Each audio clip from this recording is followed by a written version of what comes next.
Good morning बच्चों, कैसे हो आप सभी। आशा करते हो आप सभी बहुत ही अच्छे होंगे और आप अपनी पढ़ाई बहुत ही अच्छे से कर रहे होंगे। तो आप लोगों को पता है कि हमने पिछली क्लास में क्या किया था। चैप्टर 1 किया था। चैप्टर 1 रियल नंबर्स हम कर रहे थे, उसका एक पार्ट हम ख़त्म कर चुके हैं। 1.2 हम कंप्लीट कर चुके हैं। आज हम करेंगे 1.3। जो ये चैप्टर है हमारा रियल नंबर्स की नॉलेज भी मैंने एक उसमें दी थी, वीडियो में दी थी, तो आप उसको जा कर के देख सकते हैं। और ये सेकंड एक्सरसाइज करने से पहले आप फर्स्ट वाली एक्सरसाइज इसकी देख लेना और कर लेना। और अगर आपको मेरे चैनल से थोड़ी सी भी हेल्प मिल रही है तो आप चैनल को सब्सक्राइब कर लेना और बेल आइकन भी दबा लेना, जिससे आपको लेटेस्ट वीडियो मिलती रहेंगी। तो देखो बेटा, जो इस वाली एक्सरसाइज में हम जो ये अभी थर्ड एक्सरसाइज करने वाले हैं, इसके अंदर जो मेन रोल है बेटा रैशनल और इरेशनल का है। तो सबसे पहले हम जानते हैं कि बेटा रैशनल क्या होते हैं और इरेशनल क्या होते हैं। रैशनल वो वैल्यू होती है बेटा जिनको हम P/Q की फॉर्म में लिख सकते हैं, जिसके अंदर Q is not equal to 0। Q 0 के बराबर नहीं होना चाहिए। P/Q की फॉर्म में लिखते हैं Q is not equal to 0, मतलब एक फ्रैक्शन की फॉर्म में लिख सकते हैं, जैसे 3/4 हो गया। और ऐसे एक फ्रैक्शन की फॉर्म में लिख सकते हैं। नीचे 0 नहीं आना चाहिए, ऊपर भलाई 0 आ जाए, मतलब 0/3 हो सकता है, बट 3/0 नहीं हो सकता। ये एक रैशनल नंबर नहीं है, बट ये एक रैशनल नंबर है। तो मैंने यही बताया था। अब देखो, कुछ वैल्यूज़ ऐसी होती हैं, टर्मिनेटिंग लिखा है मैंने यहाँ पे, नॉन टर्मिनेटिंग लिखा है, रिपीटिंग लिखा है। देखो, जो टर्मिनेटिंग का मतलब क्या होता है, जो एक जगह पर जा करके टर्मिनेट हो जाए, मतलब रुक जाएं। जैसे कि हम किसी को डिवाइड करते हैं, जैसे मैं अभी लिखूं कि 9/2 मैंने लिख दिया। 9/2 अगर हम डिवाइड करेंगे 2 से 9 को, तो 9 4 जा 8 एंड यहाँ पे 1 बचा, और यहाँ पे अगर हम पॉइंट लगाएंगे, पॉइंट लगा के 0 लगेगी, तो 2 5 जा 10। अब यहाँ पे आ करके ये टर्मिनेट हो गया। अब इससे आगे तो हम इसको डिवाइड नहीं कर सकते ना, तो इसको बोलते हैं टर्मिनेटिंग, कि टर्मिनेट हो जाना, रुक जाना। हिंदी में बोलते हैं इसको शांत का मतलब रुक जाना, ठीक है। और नॉन टर्मिनेटिंग होती है अशांत, ठीक है। तो नॉन टर्मिनेटिंग इंग्लिश में है और अशांत हिंदी में बोलते हैं इसको। तो ऐसी वैल्यूज जो या तो टर्मिनेट हो जाए वो भी रैशनल में आएंगी, या ऐसी वैल्यूज जो नॉन टर्मिनेटिंग हो, मतलब नॉन टर्मिनेटिंग हो बट रिपीटिंग हो, बार बार रिपीट हो रही हो। जैसे कि फॉर एग्जांपल अगर मैं यहाँ पे आपको एग्जांपल दूं, तो ऐसी वैल्यू जैसे कि 0.44444 ऐसे क्या हो रही है, बार बार रिपीट हो रही हैं। तो ऐसी वैल्यूज भी क्या किस में आती है, हमारी रैशनल में आती हैं। कैसे किस में आती है, रैशनल में। आप लोगों ने जो 9th क्लास में जो चैप्टर पढ़ा था, ऐसे बार बार जो रिपीट हो रही थी 0.4, इसको रैशनल की फॉर्म में लिखिए, इस टाइप के क्वेश्चन आप लोगों ने कर रखे हैं। तो बेटा ये क्या हो गए हमारे रैशनल। अब आती है बेटा इरेशनल की बारी। इरेशनल वो नंबर्स होते हैं बेटा जो नॉन टर्मिनेटिंग हो, एक तो नॉन टर्मिनेटिंग हो और नॉन रिपीटिंग हो, रिपीट भी ना हो रहे हो बार बार। ऐसी जो वैल्यूज़ है जो अलग अलग आए, रिपीट नहीं हो रहे हो, तो ऐसी जो वैल्यूज़ होती हैं वो क्या है बेटा, अप्रिमेय संख्या, यानी हमारे इरेशनल नंबर्स। इसके अंदर अगर हम बताएं तो पाई जो है ना, जो पाई है हमारा, वो एक इरेशनल नंबर है। But 22/7 is not a irrational number because this is approximate value. ये इसकी अप्रॉक्सीमेट वैल्यू है, ये इसकी फिक्स वैल्यू नहीं है, अप्रॉक्सीमेट वैल्यू है। ये इसको अप्रॉक्स माना गया है, बट इसकी जो वैल्यू होती है वो अलग ही होती है। 3.14 समथिंग, आगे कुछ न कुछ वैल्यूज़ आती रहती हैं। तो ये हमारी जो वैल्यू है पाई की, जो ये नॉन टर्मिनेटिंग और नॉन रिपीटिंग है। बार बार इसमें रिपीट नहीं हो रहा, बार बार अलग अलग वैल्यू है, कभी 5 4 6 8 ऐसे, मतलब इस टाइप की जो वैल्यूज़ होती है, इस टाइप के जो नंबर्स होते हैं वो हमारे क्या होते हैं, इरेशनल नंबर। तो अभी जो हमने एक्सरसाइज करनी है, मेरे हिसाब से आप लोग समझ गए होंगे, इसके 1-2 बार फिर से प्रैक्टिस कर लेना। जैसे √2 है, √3, √5, ये हमारे सभी इरेशनल नंबर आएंगे। बट जैसे √4 है, √5 1/4 इसका 2 का रूट है, तो इसीलिए ये क्या हो गया, एक रैशनल नंबर, बट ये क्या हो गए हमारे इरेशनल नंबर। ओके, तो जिसका हम स्क्वायर रूट निकाल सकते हैं वो हमारा रैशनल हो जाएगा, और जिसका स्क्वायर रूट की वैल्यू फिक्स नहीं होती वो हमारा इरेशनल हो जाएगा। ये हम पिछली क्लास में भी कर चुके हैं, बट ये रिपीट में इसलिए करवा रही थी, जिसने अगर पिछली क्लास में अच्छे से ध्यान से नहीं समझा तो वो यहाँ पे समझ करके अच्छे से कर ले। अभी हम जो करने वाले हैं वो करने वाले हैं, जैसे बेटा क्वेश्चन फर्स्ट, बिल्कुल ध्यान से समझना है, बिल्कुल इजी क्वेश्चन है, स्टेप बाय स्टेप चलना है। और इसके अंदर ये इस चैप्टर के अंदर ये जो 1.3 एक्सरसाइज के क्वेश्चन हैं वो हमेशा आते हैं बेटा, और 2 से 3 नंबर में आप लोगों को देखने को मिलेगा, हरियाणा बोर्ड में भी और CBSE बोर्ड में भी। Prove that √5 is irrational. हमने क्या करना है, प्रूव करना है कि जो √5 है वो एक इरेशनल नंबर है। ये सभी को पता है कि जो √5 है वो एक इरेशनल नंबर होता है, सभी को पता है इस चीज़ का, लेकिन ये प्रूव करके दिखाना है कि √5 एक इरेशनल नंबर है। देखो इसको हम कैसे प्रूव करेंगे, हम किसी भी चीज़ को प्रूव करने के लिए, अब जैसे √5 एक इरेशनल नंबर है, ये प्रूव करना है, तो बेटा हम क्या करेंगे, एज्यूम कर लेंगे, let us assume √5 is a rational number. हम इसको क्वेश्चन को करेंगे कॉन्ट्राडिक्शन से। कॉन्ट्राडिक्शन का मतलब समझते हो, विरोधाभास से, किसी चीज़ का विरोध करना, तो वो होता है कॉन्ट्राडिक्शन। तो कॉन्ट्राडिक्शन का मतलब ये है बेटा, हम क्या करेंगे, जो वैल्यू हमारे पास गिवन है इसको हम रैशनल नंबर एज्यूम कर लेंगे, और फिर उसके बाद इसको क्या दिखा देंगे कि ये रैशनल नहीं आया, लास्ट में ये हो गया इरेशनल। तो जब वो इरेशनल हो जाएगा तो हमारा कॉन्ट्राडिक्शन लग जाएगा, ये प्रूफ हो जाएगा। तो हम क्या करेंगे, let us assume √5 is a rational number. अगर बेटा √5 एक रैशनल नंबर है तो क्या होगा कि √5 को हम p/q की फॉर्म में लिख सकते हैं। √5 is equal to a/b and b is not equal to 0 and where A and B are co-prime। अभी एक नया वर्ड आ गया, को-प्राइम, इसको हिंदी में बोलते हैं सह अभाज्य। सह अभाज्य, where A and B are co-prime। अब देखो बेटा को-प्राइम का क्या मतलब होता है, को-प्राइम ऐसे नंबर का जोड़ा होता है जो सिर्फ 1 से ही डिवाइड होते हैं। जैसे कि फॉर एग्जांपल मैं लूँ 2 और 3, जैसे मैंने बोल दिया 2/3 है, तो ये 1 से ही डिवाइड होंगे, जिससे 2 डिवाइड होगा उससे 3 नहीं होगा, जिससे 3 होगा उससे 2 नहीं होगा, मतलब ये 1 से डिवाइड होंगे। कहने का मतलब ये, जैसे मैं लिखूँ 4/9 लिख दिया मैंने, तो 4/9 भी एक को-प्राइम है, ठीक है।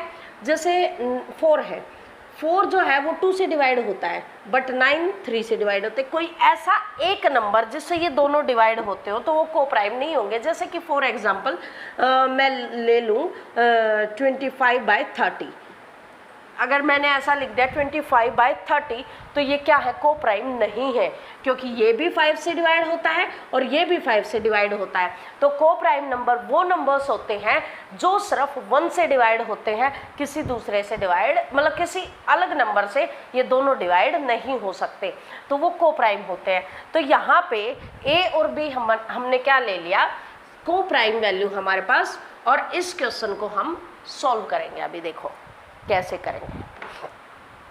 √5 is equal to a/b and b is not equal to 0 where a and b are co-prime। So squaring both side, इसके हम क्या करेंगे, स्क्वायर करेंगे, स्क्वायरिंग बोथ साइड, इसका क्या करेंगे बेटा, स्क्वायर करेंगे, यानी दोनों तरफ वर्ग करने पर जब हम इसका दोनों तरफ वर्ग करेंगे तो √5 का भी स्क्वायर हो जाएगा और a/b का भी स्क्वायर हो जाएगा। इस क्वेश्चन को स्टेप बाय स्टेप ही करना है और बिल्कुल ध्यान से समझना है, और स्टेप बाय स्टेप करोगे एग्जाम में भी तभी नंबर मिलेंगे इसके अंदर, वरना इसके अंदर नंबर नहीं मिलेंगे बेटा। देखो √5 का square is equal to a/b का होल स्क्वायर। ओके, जब अंडरूट का स्क्वायर करते हैं हम, जब अंडरूट का स्क्वायर करते हैं, स्क्वायर से अंडरूट कैंसिल हो जाता है, तो 5 इज इक्वल टू a²/b²। हमारे पास ये वैल्यू आई, b² को इधर ले आएंगे तो 5b² is equal to a²। अब क्या करेंगे, 5 को इधर डिवाइड कर देंगे, यानी b² is equal to a²/5। हमारे पास ये आ गया, इसको मान लेंगे हम इक्वेशन फर्स्ट। अब ये बेटा क्या आया, b² is equal to a²/5। अब बेटा हमारे पास ये क्या आया, अब ये आ गया जो हमारा a² है, a² is divisible by 5। a² हमारा किससे डिवाइड हो रहा है, 5 से, ठीक है।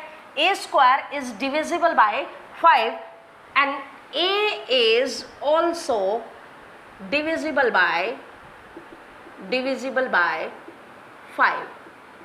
जब a² 5 से डिवाइड हो रहा है तो a भी 5 से डिवाइड होगा। ये कैसे होगा, देखो जैसे मैं ये कहना चाह रही हूँ, जैसे 5 डिवाइड बाय अगर 5 किया है तो 5 से 5 कैंसिल हो गया, डिवाइड हो रहा है तो 25/5 होगा, तो वो भी इसको डिवाइड करेगा, स्क्वायर हो गया ना, 5 का स्क्वायर 25। तो a² is divisible by 5 and a is also divisible by 5, तो ये इसको डिवाइड करेगा। तो इसका मतलब क्या हुआ, जो ये a है बेटा, ये किसका मल्टीपल होगा, 5 का कुछ ना कुछ मल्टीपल होगा, 5 का कुछ ना कुछ क्या होगा, मल्टीपल होगा। तो let a is equal to 5 का मल्टीपल होगा, तो 5 मान लो c है, वो मल्टीपल का मैंने c लिख दिया है, c from some integer. c क्या है, सम इंटीजर, कोई भी हमारे पास इंटीजर है, इंटीजर c, यहाँ पे c कोई भी हमारे पास इंटीजर है, तो मैंने मान लिया कि a is equal to 5c, इसको मान लिया। अब हम क्या करेंगे, put this value in equation first, put this value in equation first equation के अंदर इस a की वैल्यू को हम क्या करेंगे, पुट कर देंगे। तो क्या आ जाएगा, b² is equal to a की जगह पे 5c का होल स्क्वायर डिवाइड बाय 5। मैंने a की जगह पे 5c रख दिया, 5c का होल स्क्वायर डिवाइड बाय 5, ये आ गया हमारे पास। अब क्या आ जाएगा, b² is equal to 5c का होल स्क्वायर जो है उसको क्या करेंगे, 5 का स्क्वायर 25c का स्क्वायर, c² डिवाइड बाय 5, 5 से 25 कैंसिल, 5 आ जाएगा। तो हमारे पास जो वैल्यू आई वो आई b² is equal to 5c², हमारे पास ये वैल्यू आई, ये वैल्यू आई। अभी बेटा 5 इसके मल्टीप्लाई में है, अगर हम इक्वल के इधर लेके आएंगे तो ये डिवाइड में आ जाएगा। आप सभी को पता है, बिल्कुल भी अनजान नहीं हो कि अगर प्लस की वैल्यू होती है इक्वल के उधर जाती है तो माइनस में चेंज हो जाती है, और माइनस की वैल्यू है इक्वल के उधर जाएगी तो प्लस में चेंज हो जाएगी। अगर कोई मल्टीप्लाई की वैल्यू है इक्वल के उधर जाएगी तो वो डिवाइड में चेंज हो जाती है, और अगर डिवाइड है हमारे पास इक्वल के उधर जाता है तो मल्टीप्लाई में चेंज हो जाता है। तो यहाँ पे ये मल्टीप्लाई में है तो इधर आएगा, तो डिवाइड में b² divide by 5 is equal to c², हमारे पास ये आ गया। अब बेटा देखो यहाँ पे ये बन गई मान लो इक्वेशन सेकंड। अभी आप लोगों को एक चीज़ बताती हूँ मैं, क्वेश्चन हमारा कंप्लीट हो चुका है, अभी बताती हूँ कैसे, थोड़ा सा उसके अंदर और लिखना है।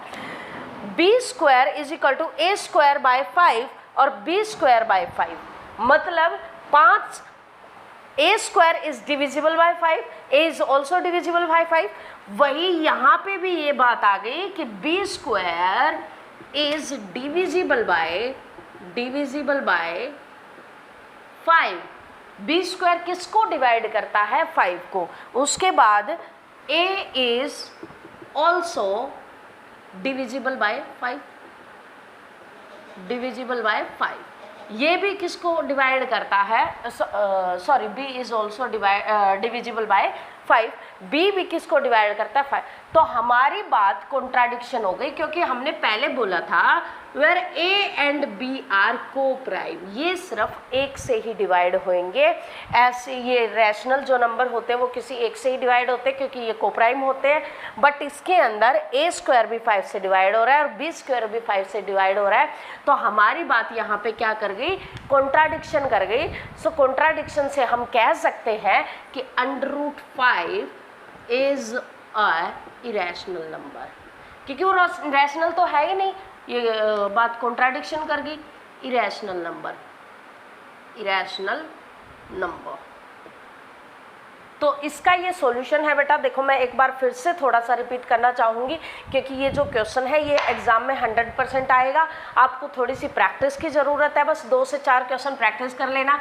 जहाँ पे √5 है वहाँ पे तुम √3, √2 कुछ भी वैल्यू रख करके पुट करेंगे तो सेम वही प्रोसीजर है इसके अंदर। यहाँ 5 था, यहाँ पे 3 आ जाएगा, यहाँ पे 3 हो जाएगा, यहाँ पे भी 3 हो जाएगा, यहाँ 3 से डिवाइड करेगा तो A square is divisible by 3 and A is also divisible by 3। इसके बाद लेट ए को 3c मानना है, यहाँ पे 9 हो जाएगा, 3 आ जाएगा, ये 3 आ जाएगा, तो same √3 is a irrational number. Ditto वही लिखना है। अब इस क्वेश्चन का आप स्क्रीनशॉट ले लीजिए, स्क्रीनशॉट लेकर के कॉपी में आप नोट डाउन करना और इसको बार बार रिवाइज करना, ठीक है। अब ये हो गए इस टाइप की क्वेश्चन। अब इसके अंदर एक टाइप और आती है, इसके अंदर क्वेश्चन की एक दूसरी टाइप और आती है, वो और मैं बता देती हूँ तुम्हें, वो इससे भी इजी है, बिल्कुल इजी है।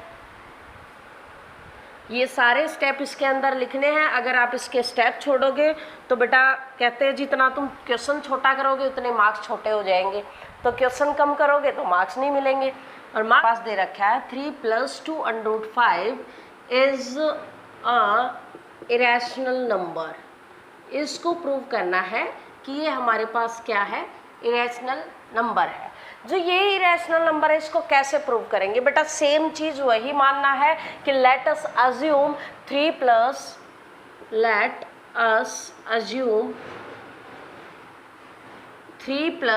2 √5 is a rational number, is a rational number. इसको हम मानेंगे बेटा रैशनल। तो अगर हम इसको रैशनल मानेंगे, इसके बाद क्या होगा, सेम वही प्रोसीजर a/b की फॉर्म में लिखा जाएगा। 3 + 2 √5 इज इक्वल टू a/b की फॉर्म में लिखा गया। अब बेटा यहाँ पे 3 प्लस का है, अगर इक्वल के उधर लेके जाएंगे तो माइनस का हो जाएगा। 2 √5 इज इक्वल टू a/b - 3, ये आ गया हमारे पास। अब देखो यहाँ पे 2 मल्टीप्लाई में है, अगर बेटा इक्वल के उधर लेके जाएंगे तो डिवाइड में आ जाएगा। तो √5 इज इक्वल टू a/2b और -3/2, दोनों के साथ ये 2 डिवाइड में आ जाएगा। या तो हम इसको ऐसे लिखेंगे या बेटा इसको हम डायरेक्ट ऐसे भी लिख सकते हैं कि √5 इज इक्वल टू 1/2, डिवाइड का मतलब 1/2 और a/b - 3। बात वही है कि 2 ऐसे डिवाइड में लिख दिया, डिवाइड हो रहा है तो दोनों के साथ ही तो होगा ना, ऐसे। और या फिर अलग अलग इस फॉर्म में लिख सकते हैं। अब बेटा ये बताना है कि ये एक इरेशनल है। अब मुझे एक बात बताओ, अगर मान लेते हैं कि ये एक रैशनल है, बट √5 अभी अभी हमने प्रूव किया था कि जो √5 है वो क्या है, एक इरेशनल वैल्यू है। √5 एक इरेशनल नंबर है। सो √5 के ये इक्वल में है, इक्वल टू a/2b - 3/2। तो a/2b - 3/2 भी क्या हो जाएगा, एक हमारा इरेशनल नंबर हो जाएगा। तो ये क्या हो गया, ये क्या हो गया हमारा एक इरेशनल नंबर, ये हो गया हमारा इरेशनल। सो इसी प्रकार से और भी क्वेश्चनों को प्रूव कर सकते हैं हम, जितने भी हमारी इस एक्सरसाइज में हैं सभी को तुम कर सकते हो, सभी बहुत ही ज़्यादा इजी हैं। इसके अलावा एक क्वेश्चन इसके अंदर और भी दे रखा है कि जैसे 1/√2 जो है ना, उसको आप इरेशनल प्रूव करके दिखाइए। 1/√2 एक इरेशनल वैल्यू है, ये प्रूव करके दिखाना है। तो देखो बेटा वही मानेंगे हम a/b की फॉर्म में, पी बाई क्यू की फॉर्म में, मतलब एक रैशनल नंबर की फॉर्म में। अब क्या करेंगे बेटा, इसको अगर हम पलटेंगे तो क्या होगा, √2 divide by 1 is equal to B by A. यही तो नंबर आया हमारे पास, बी बाई ए, ये आ गया। तो जो √2 है, √2 एक क्या है हमारा, इरेशनल नंबर, अप्रिमेय संख्या। तो अगर √2 एक अप्रिमेय संख्या है तो b बाई ए भी क्या हो जाएगा, एक अप्रिमेय संख्या। सेम वैसे ही प्रूव करना है जैसे √2 √5 हमने जैसे प्रूव किया था स्टेप बाय स्टेप, ऐसे ही स्टेप बाय स्टेप ये भी प्रूव करना है आप लोगों ने। ये एक्सरसाइज कंप्लीट हो गई है। अब एक्सरसाइज 1.4 आती है, बहुत ही इजी एक्सरसाइज है, बट बेटा मैं बता देती हूँ तुम्हें, सिलेबस से कटी हुई है, कुछ कह रहे हैं कि कटी हुई, कुछ कह रहे हैं कि नहीं सिलेबस के अंदर आएगी। तो बेटा जो जिसके स्कूल में 1.4 एक्सरसाइज करवाई है वो कमेंट बॉक्स में मुझे बताना कि आगे इस चैप्टर की मैं 1.4 एक्सरसाइज करवाऊँ या अगला कोई next chapter करवाऊँ।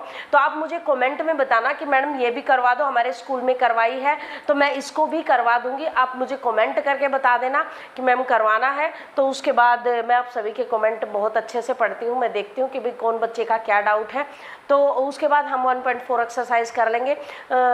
So thank you for watching this video and channel को सपोर्ट करो, लाइक करो, शेयर करो, सब्सक्राइब करो, और ऐसे इस पे एजुकेशन वीडियो आती हैं, ऐसे ही अपना प्यार बनाए रखना। So thank you.